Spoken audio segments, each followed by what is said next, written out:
ফেলে দেওয়া পলিথিন দিয়ে যে এত সুন্দর ফুল বানানো যায় যেটা তোমরা আমার এই ভিডিও দেখলেই বুঝতে পারবে। দেখো পলিথিন দিয়ে এই ফুল বানানো খুবই সহজ, তোমরা যে কেউ একবার দেখলেই বানিয়ে ফেলতে পারবে। প্রথমেই পলিথিনের জয়েন্ট কেটে নিয়েছি, তারপর পলিথিনটাকে দুইটা ভাগ করে নিয়েছি। দেখো পলিথিনটাকে আমি হাত দিয়ে ঠিক করে কুচি করে যেভাবে এভাবে ভাঁজ করে নিয়েছি, তারপর একটা গুনা তারের সাহায্যে এইখানে ভালো করে পেঁচিয়ে নেব। দেখো পেঁচানো হয়ে গেলে পলিথিনটাকে হাত দিয়ে ঠিক করে নেব, তারপর কেচি দিয়ে কেটে ফেলবো।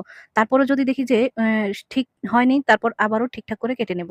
এবার গুনা তারটা যদি বড় থাকে তাহলে একটু ছোট করে নেব। সেম প্রসেসে অনেকগুলো বানিয়ে নেব। তারপর দেখো আমি এখানে ফ্লাওয়ার টেপ লাগিয়ে নেব। এই যে ফুলটির নিচ থেকে এভাবে ফ্লাওয়ার টেপ ধরে তারপরে পেঁচিয়ে নেব। একদম গুনা তারের শেষ পর্যন্ত এই ফ্লাওয়ার টেপ পেঁচিয়ে নেব। এভাবে সবগুলোতে ফ্লাওয়ার টেপ পেঁচিয়ে নেব। দেখো এখন দেখতে কতটা সুন্দর লাগছে। তো দেখো আমি একে একে সবগুলোতে ফ্লাওয়ার টেপ পেঁচিয়ে নিয়েছি। এবার একটার সাথে একটা লাগিয়ে নেব।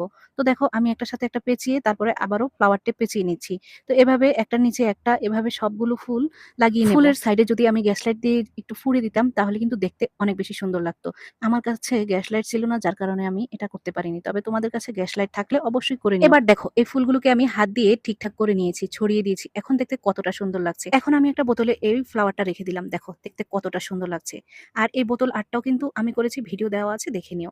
তো আমার আজকের এই ভিডিওটি তোমাদের কাছে কেমন লেগেছে? ভালো লাগলে লাইক কমেন্ট করে দিও। আর হ্যাঁ, এমন ইউনিক টিপস পেতে পেজটি ফলো করে দিও, চ্যানেলটি সাবস্ক্রাইব করে রেখো।